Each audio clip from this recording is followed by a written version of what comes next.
अस्सलाम वालेकुम बच्चे, कैसे हैं आप सब लोग। अच्छा चलें, आज हम लोग जो हमारा लेक्चर नंबर 8 है उसके बारे में पढ़ने जा रहे हैं। आज बेसिकली हम इस लेक्चर में जो पढ़ेंगे वो हम पढ़ेंगे हाइपोथेसिस डेवलपमेंट से रिलेटेड। पीछे हमने जितना पढ़ा हमने उसमें पढ़ा कि हम इंट्रोडक्शन कैसे राइटअप करेंगे, लिटरेचर रिव्यू के बारे में बताया कि किस तरह से हम उसको राइटअप कर सकते हैं इंडक्टिव रीजनिंग और डिडक्टिव रीजनिंग के थ्रू, ठीक है। फिर हमने पढ़ा प्रॉब्लम स्टेटमेंट किस तरह से राइटअप करेंगे। प्रॉब्लम स्टेटमेंट के बाद हमारा जो नेक्स्ट स्टेप होता है वो होता है हाइपोथेसिस डेवलपमेंट का, ठीक है। उसके बाद बेसिकली हमने पढ़ा वेरिएबल आइडेंटिफिकेशंस। 4 तरह के वेरिएबल्स होते हैं, dependent variable, independent variable, mediating and moderator variables. Dependent variables हमारा होता है जिस जिस मतलब फॉर एग्जांपल जिसको इंडिपेंडेंट वेरिएबल की पहले बात करते हैं कि जिनकी वैल्यूज में चेंज आने से हमारा जो डिपेंडेंट वेरिएबल है उसमें जो चेंज आता है, ठीक है। और मीडिएटिंग वेरिएबल क्या करता है, मीडिएटिंग वेरिएबल करता है डिपेंडेंट और इंडिपेंडेंट वेरिएबल्स का जो रिलेशनशिप है उसको एक्सप्लेन करता है। जो वो क्या करता है, वो सेंटर में आता है। बट जो मॉडरेटर वेरिएबल है वो क्या करता है, वो कंटेंजेंट इफेक्ट करता है, मीन्स टू से कि वीक या स्ट्रॉन्ग करता है रिलेशनशिप को डिपेंडेंट वेरिएबल और इंडिपेंडेंट वेरिएबल्स के, ठीक है। अभी हम लोग हाइपोथेसिस डेवलपमेंट करेंगे। अगर आप लोगों को वेरिएबल आइडेंटिफिकेशंस की समझ आ गई है तो फिर आप क्या करेंगे, आप हाइपोथेसिस डेवलप कर सकते हैं, ठीक है। चलिए, अब हाइपोथेसिस डेवलपमेंट में आपको यहाँ पे साथ साथ एग्जांपल्स भी देती जाऊंगी। अगर आपको वेरिएबल आइडेंटिफिकेशंस में कोई इशू था लास्ट लेक्चर में किसी को, जो कि मुझे लगता है बिल्कुल नहीं था, अगर होता तो आप क्वेश्चंस करते मुझसे, बट आपने नहीं किया। ये मुझे पता है, जब मैंने असाइनमेंट देनी है आपको तब आपने पूछ रहा है मैम नहीं समझ आ रही, तब मुझसे जिस स्टूडेंट ने पूछा तो फिर मैं उससे क्वेश्चनिंग करूंगी। तो आप काइंडली जो है मुझसे क्वेश्चनिंग करें ज़्यादा से ज़्यादा, ताकि आपके कंसेप्ट क्लियर हो, ठीक है।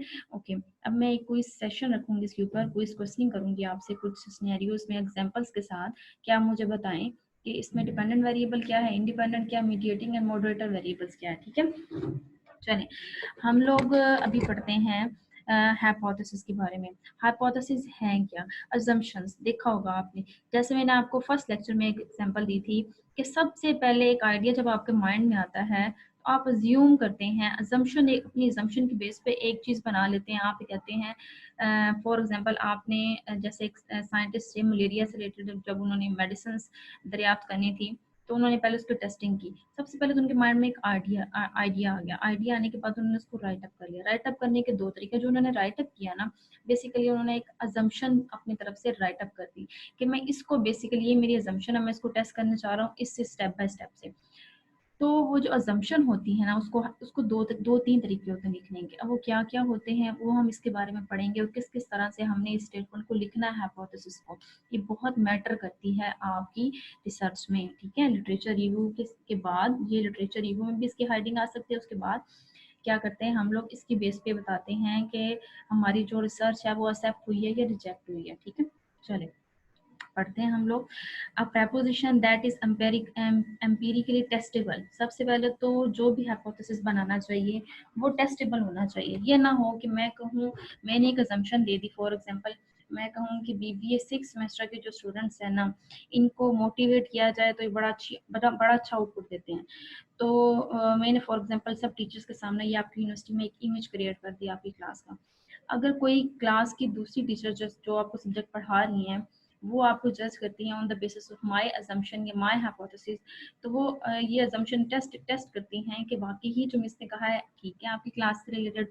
तो वो क्या करेंगी, आपकी इस तरह से क्विज कुछ इस तरह से असाइनमेंट्स वगैरह लेंगी। फिर जब आपकी आउटपुट आएगी तो वो क्या करेंगी, वो मुझे बताएंगी कि मैम आपने जो हाइपोथेसिस बनाया था वो एक्यूरेट था, ठीक है, मैं आपसे एग्री करती हूँ। अगर वो मुझसे एग्री नहीं करेंगे, आप रिस्पॉन्स नहीं अच्छा करेंगे, वो कहेंगे I am disagree your hypothesis, ठीक है। तो इस तरह से बेसिकली हाइपोथेसिस डेवलप करते हैं, ठीक है। टेस्टेबल होने चाहिए पहले तो। It is an empirical statement concern with the relationship among the variables, ठीक है।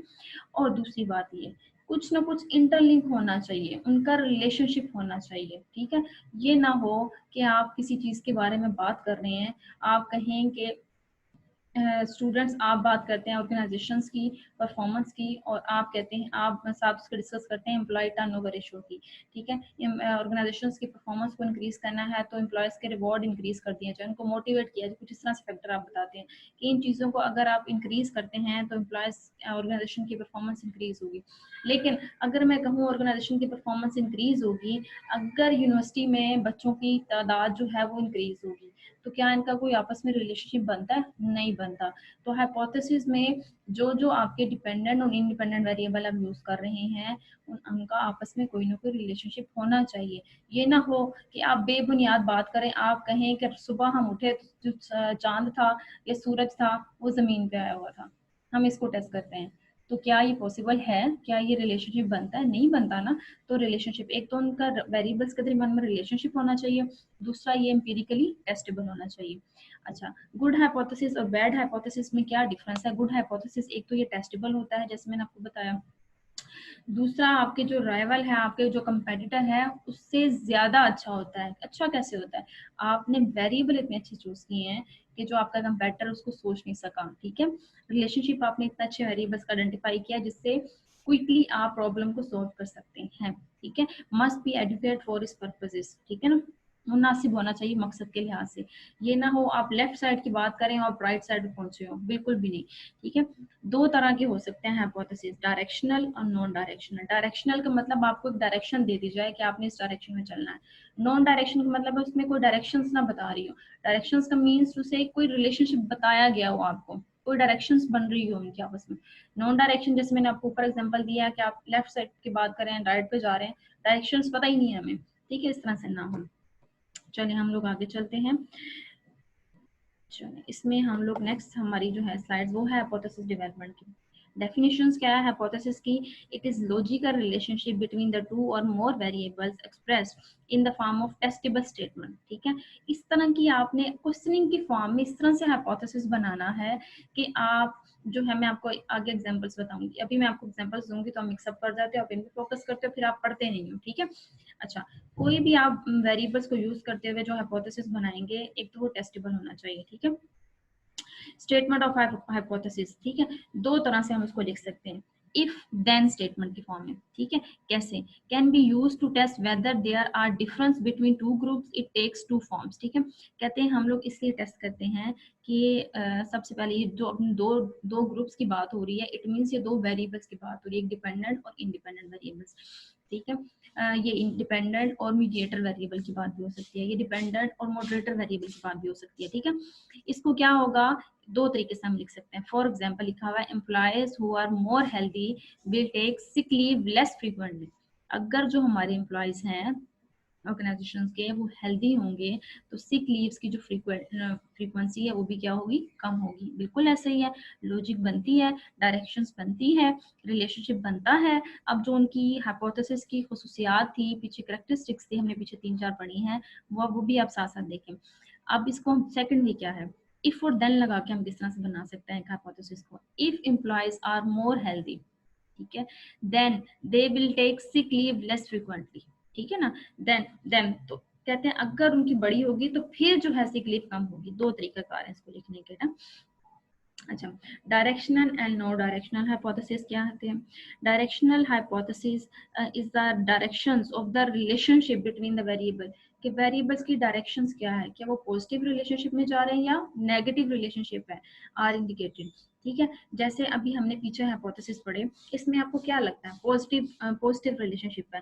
कह रहे हैं कि जब एम्प्लॉयज हेल्दी तब होंगे जब एम्प्लॉयज हेल्दी होंगे तो क्या होगा, सिक लीव की जो फ्रीक्वेंसी है वो कम होगी। तो देखा जाए ये पॉजिटिव रिलेशनशिप है।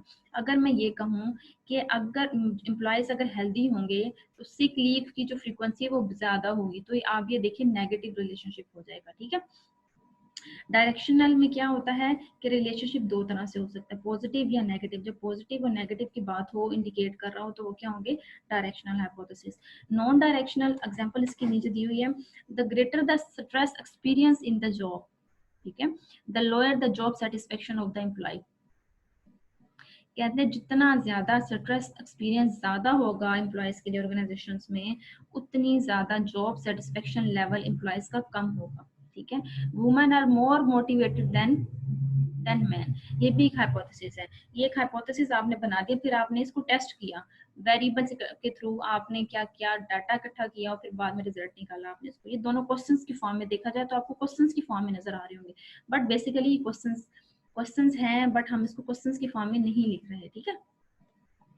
अब नॉन डायरेक्शनल हाइपोथेसिस क्या होते हैं? There are no indications of direction, जिसमें डायरेक्शंस नहीं होती कोई of the relation between the variables, ना ही पॉजिटिव ना ही नेगेटिव, जबकि डायरेक्शनल में क्या आते हैं, पॉजिटिव और नेगेटिव की डायरेक्शंस थी हमारे पास।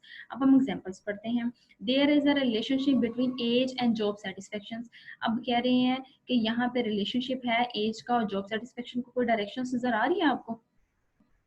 ठीक है, आप मतलब एज के साथ जॉब सेटिस्फेक्शन को लिंक होता है? नहीं, कोई डायरेक्शन ही नहीं है, पॉजिटिव है या नेगेटिव है। There is a difference between the work ethic values of American and Arabian employees. अब जब बात वो कर रहे हैं वर्क एथिक्स वैल्यू की ऑफ अमेरिका की, और साथ वो पहुंच गया अरेबियन एम्प्लॉयज में, क्या उनका रिलेशनशिप हो सकता है पॉजिटिव या नेगेटिव? ये नॉन डायरेक्शनल हाइपोथेसिस होते हैं, ठीक है। ओके, हम लोग वर्क फोकस करते हैं डायरेक्शनल हाइपोथेसिस पे ज्यादातर, ठीक है। नो डायरेक्शन पे भी करते हैं, नो इशू, बट जो ज्यादा ऑथेंटिक होते हैं वो डायरेक्शनल हाइपोथेसिस होते हैं। अब जो हाइपोथेसिस राइट करने के तरीके, नल एंड अल्टरनेट हाइपोथेसिस हम दो तरह से राइट अप कर सकते हैं। अब नल एंड अल्टरनेट हाइपोथेसिस हम लोग डायरेक्शनल में भी कर सकते हैं, लिख सकते हैं, एंड नॉन डायरेक्शनल में भी लिख सकते हैं। किस तरह से वो हम एग्जांपल पढ़ेंगे, पहले मैं बताऊंगी नल एंड अल्टरनेट हाइपोथेसिस हम लोग राइट अप किस तरह से करते हैं। Null hypothesis is a proposition that state a definite exact relationship between the two variable. Null hypothesis का मतलब है exact relationship बता रहे होते हैं, नेगेटिव है या पॉजिटिव है, ठीक है ना। It state that the population correlation between the two variables is equal to 0. जब भी null hypothesis की बात हो तो हमेशा जो भी वेरिएबल के दरमियान रिलेशनशिप होगा वो इक्वल टू 0 होगा, और सम डेफिनेट नंबर, एक स्पेसिफिक नंबर के मुताबिक। In general null hypothesis is expressed as no significant difference between the two groups, ठीक है, कि दो ग्रुप्स के दरमियान में ज्यादा डिफरेंस नहीं है। जब ज्यादा डिफरेंस दो ग्रुप्स के दरमियान में ना हो तो हम कहते हैं ये कौन सा हाइपोथेसिस है, नल हाइपोथेसिस है। अब इसके एग्जांपल हम लोग देख लेते हैं, पहले अल्टरनेट हाइपोथेसिस पढ़ लें। Is the opposite of null hypothesis, ठीक है, जो अल्टरनेट का मतलब भी चेंज, मतलब उल्ट, ठीक है, is a statement expressing a relationship between the two variables or indicating difference between the group. यहाँ पे कहते हैं नो डिफरेंस, यहाँ पे आपने देखा होगा वेरिएबल्स के दरमियान में नो डिफरेंस, नो सिग्निफिकेंस, ज्यादा डिफरेंस नहीं है वेरिएबल के दरमियान में, जबकि अल्टरनेट में indicating a difference between the groups की बात हो रही है, ठीक है। एग्जाम्पल की अब हम बात करते हैं, एग्जाम्पल ऑफ डायरेक्शनल रिलेशनशिप। अब एग्जाम्पल ऑफ डायरेक्शनल रिलेशनशिप में मैं दोनों की बात करूंगी, हाइपोथेसिस की, नल की भी और अल्टरनेटिव की भी, ठीक है। फिर मैं आपको बताऊंगी इनडायरेक्शनल रिलेशनशिप की, इसमें भी मैं दोनों की बात करूंगी, नल की भी और अल्टरनेटिव की भी, ठीक है। Null and alternative hypothesis write up करने का वे है, ठीक है, but directional and non direction बताता है कि डायरेक्शनल में पॉजिटिव और नेगेटिव रिलेशनशिप की बात होती है, नॉन डायरेक्शनल में सिंपली हम लोग लिख रहे होते हैं, बट उसमें भी दोनों हाइपोथेसिस हम लिख सकते हैं, नल भी और अल्टरनेटिव भी। Null hypothesis in past example we are state that, जैसे लास्ट हमने एग्जांपल पढ़ी, हम देखते हैं इसके साथ लिखते किस तरह से हम लोग इसको। Women are more motivated than man are, ठीक है, कि जो वुमेन्स हैं वो ज्यादा मोटिवेटेड होती है मैन से, ठीक है। अच्छा, अब इसमें दो वेरिएबल्स के बारे में जिक्र है। सबसे पहले एच नोट यहाँ पे शो करता है नल हाइपोथेसिस को। जब भी किसी वेरिएबल्स के साथ ये नोट का वर्ड एच, हाइपोथेसिस, नोट का मतलब नल हाइपोथेसिस, ठीक है। एच नोट जब भी है आपको अंडरस्टूड होना जाना चाहिए कि किसकी बात करें, नल हाइपोथेसिस की। यू यहाँ पे क्या है, यहाँ पे बात कर रहे हैं यूएम क्या है, मीन, म्यू किसे शो कर रहे हैं, मीन से, मीन, ठीक है। यूएम क्या है, is the mean motivational level of the man, ठीक है, कि मोटिवेशनल लेवल मैन का क्या है, equal to motivational level of women.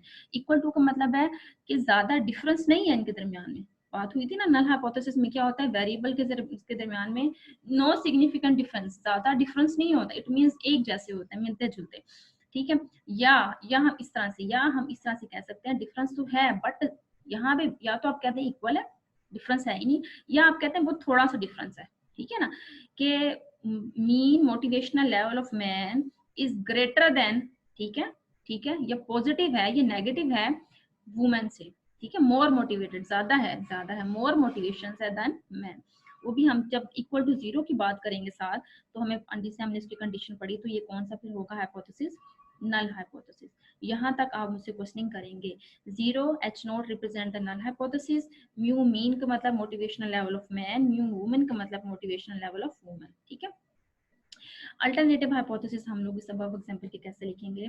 Alternative hypothesis में हम बताते हैं यस और नो, पॉजिटिव रिलेशनशिप या नेगेटिव रिलेशनशिप। ठीक है, कहते हैं अब यहाँ पे देखिए, वहां पे था नल हाइपोथेसिस में H नॉट 0 था, यहाँ पे एक मतलब है अल्टरनेट हाइपोथेसिस। ठीक है, इसका मतलब क्या है, motivational level of man is less than motivational level of women. ये हो सकता है या इसकी कम हो सकता है या ज्यादा हो सकता है। Motivational level of man is greater than motivational level of women. ठीक है ना, इस तरह से हम अल्टरनेट वे तरीका होता है मोटिवेशनल लेवल लिखने का। Example of non directional relationship, हमने अब डायरेक्शन की बात की, अब हम नॉन डायरेक्शन की बात करेंगे।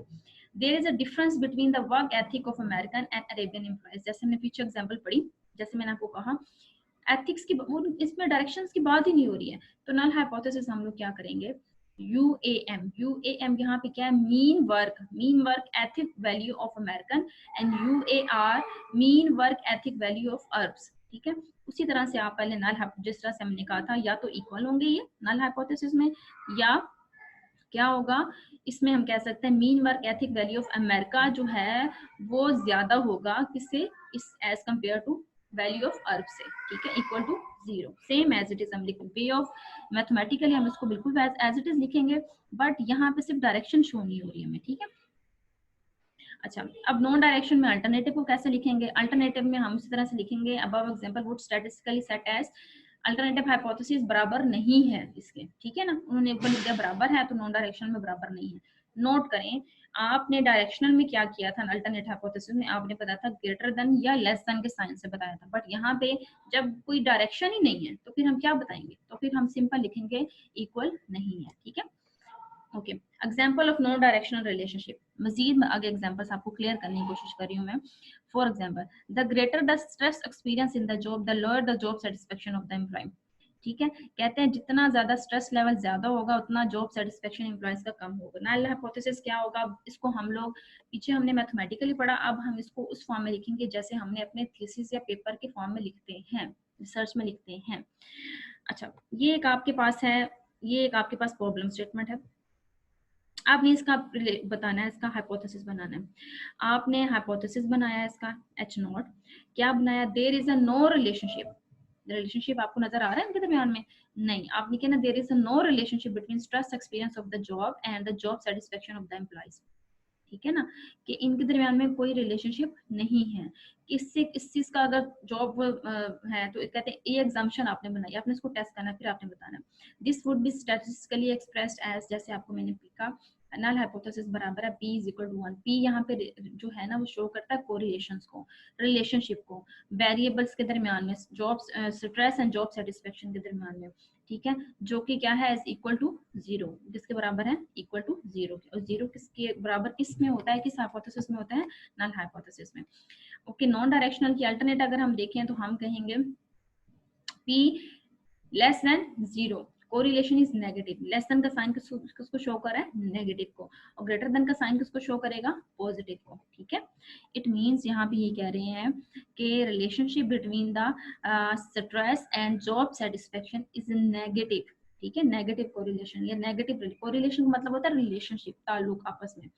ठीक है, example of non-directional relationship, for the example there is a relationship between age and job satisfactions। ठीक है, अब जैसे दूसरा उन्होंने हाइपोथेसिस एक बनाया हुआ था, इसमें क्या है, नॉन डायरेक्शनल में same as it is, statistical है, हम उसको इस फॉर्म में लिखेंगे, अल्टरनेटिव में हम लिखेंगे बराबर नहीं है। ज्यादा आपको इस इन डेप्थ जाने की जरूरत नहीं है। एक्सरसाइज है, जैसे यहाँ पे देखिए आप, given the hypothesis of the following framework. ठीक है, फॉलोइंग एक फ्रेमवर्क है, इसके एक आपको दिया हुआ है, मैंने कहा था जिस साइड पे एरो जा रहा होगा इट मींस कस्टमर स्विचिंग आपका डिपेंडेंट वेरिएबल है, सर्विस क्वालिटी आपका इंडिपेंडेंट वेरिएबल है, स्विचिंग कॉस्ट आपका कंटेंजेंट इफेक्ट कर रहा है, यानी स्ट्रॉन्ग या वीक कर रहा है आपके रिलेशनशिप को डिपेंडेंट और इंडिपेंडेंट वेरिएबल्स के। तो फिर ये क्या होगा, ये मॉडरेटर वेरिएबल्स होगा। जब इस तरह से आपका वेरिएबल एक थर्ड वेरिएबल आके ऊपर से कंटेंजेंट इफेक्ट करे, किसको, रिलेशनशिप को, किसको, डिपेंडेंट वेरिएबल्स के, डिपेंडेंट वेरिएबल क्या, कस्टमर स्विचिंग के, and independent variable service quality के। ठीक है, अब मैं अगर इसको समझाना चाहूँ आपको तो मैं क्या क्या कहूँ, किस तरह से हाइपोथेसिस बन रहा है। हाइपोथेसिस इस तरह से बन रहा है कि अगर सर्विस क्वालिटी अच्छी नहीं होगी, ठीक है, तो क्या होगा, कस्टमर स्विच कर जाएगा। ठीक है, तो इसका मतलब है अगर स्विचिंग कॉस्ट एक बेयर कर ली जाए तो कस्टमर की जो स्विचिंग है, स्विचिंग जो कस्टमर की स्विचिंग है, सर्विस क्वालिटी जो हम प्रोवाइड कर रहे हैं उसके साथ अगर एक थर्ड फोर्स जो कंटेंजेंट इफेक्ट कर रही है सर्विस स्विचिंग कॉस्ट, अगर इसको ऑर्गेनाइजेशन बेयर कर ले तो कस्टमर की स्विचिंग को या तो इंक्रीज किया जा सकता है तो या फिर डिक्रीज किया जा सकता है। दो तरीके कार हो सकते हैं। अब इसके हाइपोथेसिस हमने बनाने हैं। ठीक है, अब यहाँ पे देखें थर्ड वन, एक जो ये सेंटर में यहाँ पे दोनों वेरिएबल के दरमियान में आता है, ये जो वेरिएबल इसको बोलते हैं मीडिएटिंग वेरिएबल। मीडिएटिंग वेरिएबल को आप इसी तरह से लिखेंगे, दो वेरिएबल्स के दरमियान में जो डिपेंडेंट और इंडिपेंडेंट वेरिएबल के सेंटर में आता है। ये क्या करता है, ये इन दोनों के रिलेशन को या तो इंक्रीज करता है, एक्सपेंड कर देता है, तो या वीक कर देता है। सर्विस क्वालिटी क्या करती है, अगर सर्विस क्वालिटी अच्छी होगी तो कस्टमर सेटिस्फाइड और कस्टमर स्विचिंग लेवल क्या हो जाएगा, कम हो जाएगा। एक्सप्लेन करता है, मींस टू से हम इनको एक्सप्लेन बेहतर तरीके से नहीं कर पा रहे, कुछ थर्ड वेरिएबल होना चाहिए जिसके थ्रू हम बेहतर तरीके से अपने जो दोनों वेरिएबल के रिलेशनशिप है उसको एक्सप्लेन कर सकते हैं। तो मीडिएटिंग वेरिएबल बेसिकली क्या करता है, इंडिपेंडेंट वेरिएबल और डिपेंडेंट वेरिएबल के दरमियान थर्ड वेरिएबल होता है जो कि एक्सप्लेन करता है मोर प्रिसाइजली, मोर जैसे कहें इन डेप्थ जो है ना वो एक्सप्लेन कर रहा होता है। After formulating the null and alternative hypothesis, the appropriate statistical test, फिर हम लोग टी टेस्ट और स्टैटिस्टिक टेस्ट लगाते हैं। ये अब जब मैं आपको एसपीएसएस का सॉफ्टवेयर करवाऊंगी तो प्रैक्टिकली हम करेंगे, फिर मैं आपको बताऊंगी कितनी वैल्यू होगी, कहाँ से हम लोग इन वैल्यूज को देखते हैं और अपने रिजल्ट को इंटरप्रेट करते हैं, ठीक है, किन की बेसिस पे। फिर हम लोग बताते हैं कि टी स्टैटिस्टिक्स और स्टैटिस्टिक्स की वैल्यूज को देख के हम बताते हैं कि हमारे जो नल और अल्टरनेटिव हाइपोथेसिस है उन दोनों में से कौन सा एक्सेप्टेड है और कौन सा रिजेक्टेड है, can be applied, which would indicate whether or not support has been found of this hypothesis। के ये इंडिकेट करते हैं दोनों ये जो टेस्ट हैं कि आपके जो हाइपोथेसिस है वो एक्सेप्टेबल है या रिजेक्टेड है। ठीक है, अभी आपको मैं नहीं बताऊंगी कि कितनी वैल्यूज होगी तो आप एक्सेप्ट करेंगे, क्या वैल्यू होगी तो रिजेक्ट करेंगे। ठीक है, अब एक एग्जांपल है, कंप्रीहेंसिव एग्जांपल है। अब इस तरह से आपने एक प्रैक्टिस करनी है, ठीक है, ताकि आप लोगों के मजीद जो कंसेप्ट हैं क्लियर हों। A production manager is concern about the low output level of his employees. एक प्रोडक्शन मैनेजर है जो बहुत ज्यादा कंसर्न कर रहा है कि लो आउटपुट के एम्प्लॉयज का आउटपुट लेवल इतना लो क्यों आ रहा है। उन्होंने क्या किया, उन्होंने फॉर एग्जांपल ये मैंने आपको एक टॉपिक दे दिया, आपने क्या किया, आपने इससे रिलेटेड आपने आर्टिकल सर्च आउट किए, जैसे मैंने आपको सर्च करना बताया साइंस डायरेक्ट से, तो article that he read for job satisfaction mention 4 variable. इसने जब ये मैनेजर है इसने भी ऐसे ही आर्टिकल सर्च किया उससे रिलेटेड कि मैं इसको आइडेंटिफाई करूं मसला क्या है, कहाँ क्यों आउटपुट लेवल लो हो रहा है एम्प्लॉयज का। जब इन्होंने आर्टिकल जैसे आपने एक सर्च किया इस तरह इन्होंने एक आर्टिकल सर्च किया जॉब सेटिस्फेक्शन से रिलेटेड, जब उसने उनको पढ़ा तो उनके अंदर उनको 4 वेरिएबल्स नजर आए। ठीक है ना, as important for job performance, जो जॉब परफॉर्मेंस के लिए बहुत इंपॉर्टेंट थे। क्या था, skill required for the job, वो कौन कौन से थे, पहला जो वेरिएबल था skill required for the job, second था रिवॉर्ड, थर्ड था मोटिवेशन, फोर्थ था सेटिस्फेक्शन। ये 4 वेरिएबल जो उन्होंने आर्टिकल पढ़ा उनमें 4 वेरिएबल्स उनको नजर आए। In several article, several means two से बाकी उसमें ये एक आर्टिकल की बात कर रहे हैं उनका, इसके अलावा उसने कुछ आर्टिकल पढ़े उसमें बात हो रही थी in several article. It was also indicated that only if the reward are attractive, ठीक है, did motivation satisfaction and job performance increase. कहते हैं बहुत से आर्टिकल में ऐसे था कि अगर जो हमारा एक वेरिएबल रिवॉर्ड है वो अट्रैक्टिव होगा तो हम अगर इस पे फोकस हम लोग कर लें तो ये एक्सप्लेन बेहतर ज्यादा तौर पे एक्सप्लेन कर रहा है। कहता है ये इट मींस ये रिवॉर्ड हमारा क्या होगा, मीडिएटिंग वेरिएबल। इस तरह से मीडिएटिंग वेरिएबल को आपने चूज करना होगा। क्या बात कर रहे हैं, इन several article it was also indicated that only if the reward were attractive did motivation satisfaction and job performance increase. मैंने कहा ना या तो उसके जो रिलेशनशिप है उसको इंक्रीज कर देगा तो या वीक कर देगा। आप यहाँ पे क्वेश्चन है, आप पूछेंगे मैम ये मॉडरेटर वेरिएबल होगा या मीडिएटर वेरिएबल होगा, ये क्वेश्चन है आपके लिए। आप मुझसे क्वेश्चंस पूछेंगे, ऑनलाइन क्लास कंडक्ट करेंगे हम, उसमें आप मुझसे डिस्कस करेंगे। ठीक है, मैं यहाँ पे कह रही हूँ ये मॉडरेटर वेरिएबल है, मीडिएटर वेरिएबल नहीं है। अब आप मुझे बताएंगे क्यों है। अच्छा, given the above example situations do the following, define the problem, problem क्या वो डिफाइन करें, थ्योरेटिकल फ्रेमवर्क बनाएं और एटलीस्ट 6 हाइपोथेसिस, इनकी बेस पे आपने 6 हाइपोथेसिस बनाने हैं। ठीक है, ओके। प्रॉब्लम स्टेटमेंट क्या बनाई गई, how can the job performance output, job performance का मतलब इसके बारे में बात कर रहे हैं हम, मेन वेरिएबल हमारा ये हमारा डिपेंडेंट वेरिएबल है। ठीक है, of the employees can be increase through enrich job and reward, ठीक है ना, कि किस तरह से जॉब परफॉर्मेंस को है हम इंक्रीज कर सकते हैं अगर रिवॉर्ड इनरिच जॉब, अगर जॉब के अंदर हम लोग रिवॉर्ड को इन्वॉल्व कर लें तो, ठीक है। ओके, डायग्राम, थ्योरेटिकल डायग्राम आप मुझे बना के दिखाएंगे, ठीक है। अच्छा, यहाँ पे एग्जांपल पहले हम देखते हैं। if the पहला hypothesis, if the job is enriched and utilize all the skill possessed by the employees, then employee satisfaction will be high, ठीक है। पहला हाइपोथेसिस आपने बना दिया। दो आपने वेरिएबल्स को लिख लेना है, आपने एक पेज पकड़ना है, एक पेज पे लिखना है job satisfaction, job performance, dependent variable एक साइड पे, और एक साइड पे आपने वो जो इंडिपेंडेंट वेरिएबल है तीनों वो लिख लेने हैं। जो रिवॉर्ड है वो सेंटर में लिखना है, ठीक है ना, तो सेंटर बिल्कुल सेंटर में नहीं, थोड़ा सा नीचे करके। अब वो मीडिएटर वेरिएबल भी हो सकता है, मॉडरेटर भी हो सकता है, ठीक है। ये नेक्स्ट क्लास में प्रैक्टिकली करके बताऊंगी आपको, ठीक है। अब लिखने के बाद पहला आपका डिपेंडेंट और इंडिपेंडेंट के दरमियान में रिलेशनशिप होगा। पहला वेरिएबल था skill possessed by the employees, ठीक है। जॉब परफॉर्मेंस और skill possessed by the employees, इनके दरमियान में एक रिलेशनशिप, एक हाइपोथेसिस बना दिया। सेकंड आपने कर दिया skill possessed by the employees और मोटिवेशंस के दरमियान में हाई कर दिया। थर्ड वाला आपने बना दिया there will positive correlation between the satisfaction and motivation, satisfactions और मोटिवेशंस के दरमियान में कर दिया। थर्ड आपने कर दिया greater reward will influence motivations, अब रिवॉर्ड की बात हो रही है, ठीक है। अब ये क्या कर रहा है, ये मीडिएटर मॉडरेटर वेरिएबल्स हैं। अब क्या कर रहा है ये, इससे रिलेटेड आपने एक वेरिएबल बना दिया। किस तरह से बनाया ये मैं आपको प्रैक्टिकली करके बताती हूँ नेक्स्ट लेक्चर में, ठीक है। इस एग्जांपल को मैं एक डायग्राम के जरिए से बताऊंगी आपको। फिफ्थ है satisfaction and motivations will positively influence performance. Six है more enrich the job and the greater the skill utilize by the job the greater the level. इस तरह से आपने सिक्स हाइपोथेसिस बना लेनी है, ठीक है। अब आपने example of literature review, theoretical framework and hypothesis development करनी है, ठीक है। अब ये एक और एग्जांपल है आपके पास, इंट्रोडक्शन दिया हुआ है, ये मैं आप देख लें इसको अच्छी तरह से, ये आप करेंगे खुद और फिर मुझसे क्वेश्चनिंग करेंगे और प्रैक्टिकली इस पे करने की कोशिश करेंगे। उसके बाद आपने इंट्रोडक्शन, ये कंटिन्यू है, इसको भी देख लें, पूरा इंट्रोडक्शन पढ़ेंगे आप ध्यान से। उसके बाद इंट्रोडक्शन यहाँ पे आपके आगे खत्म हो जाता है। अब यहाँ पे ब्रीफ लिटरेचर है, लिटरेचर के बारे में डिस्कस किया गया, फिर ये हाइपोथेसिस बनाए गए आपके, ठीक है ना। अच्छा, हाइपोथेसिस के बाद 5 आपके हाइपोथेसिस बन चुके हैं। अब आपने क्या करना है, आपने मुझे इसकी एक डायग्राम बना के बतानी है, ठीक है। यहाँ तक आपका काम है। फिर आपने करना है थ्योरेटिकल फ्रेमवर्क। थ्योरेटिकल फ्रेमवर्क मैंने कहा था आपने इसको इंटरलिंक करना होता है किसी थ्योरी के साथ, ठीक है। आपने इसको पढ़ना है और फिर बताना है कि आपको कुछ समझ आई। मैं आपको नेक्स्ट क्लास में प्रैक्टिकली करके बताऊंगी, ठीक है। ये भी थ्योरेटिकल फ्रेमवर्क का एक पार्ट है। उसके बाद नेक्स्ट है थ्योरेटिकल फ्रेमवर्क, ये भी उसी का एक पार्ट है। कंटिन्यू। ओके, डायग्राम यहाँ तक जो है ना आप लोगों ने ये काम करके आना है। अब नीचे जो है बेसिकली इसके हाइपोथेसिस डेवलपमेंट मैंने कर दी हूँ मैं, बट मैं आपसे आपकी एक्सरसाइज के लिए, आपके प्रैक्टिस के लिए आपको ये काम दे रही हूँ कि आपने क्या करने हैं, आपने मुझे इनके पढ़ने के बाद हाइपोथेसिस डेवलप करके बताने हैं, ठीक है, और डायग्राम बना के बतानी है। और नेक्स्ट क्लास में मैं आपको खुद भी इसी एग्जांपल्स की प्रैक्टिकली जो है वो ड्रा करके बताऊंगी, किस तरह से हमने डायग्राम बनानी है, किस तरह से रिलेशनशिप को शो करना है।